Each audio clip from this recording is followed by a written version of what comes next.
Mga kapuso trabaho agad, job fairs, ang dole 6, gindagsa sa mga aplikante, kadungan sa pagsaulog sang adlaw sang kahilwayan. Ini ang gintutukan ni Zen Kilantang Sasa.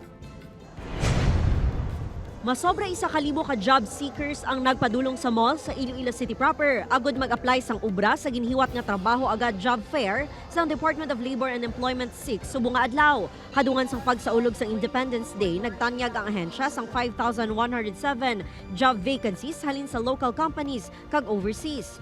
Every application you submit today is a step towards achieving your aspiration. Si Mary Joy nga anay liaison officer kag admin staff sang kumpanya sang salakyan nagpasimpalad nga makakita sang bag-o nga ubra nga may mataas nga sweldo. Ang purpose ko ma'am nga nag-join ako subong is para makapangita ako obra and then para ma-support man sa akong family. Target naman ni Romel nga makaubra sa abroad, ilabi na nga madamo na ini nga naubrahan sa Iloilo bilang electrician. Dugay na ko di sa local ma'am, pero ang ubra sakto lang bala sa ma'am, sa mga gastusan mo. Amo nang gusto ko abroad para dako-dako ako ma-income.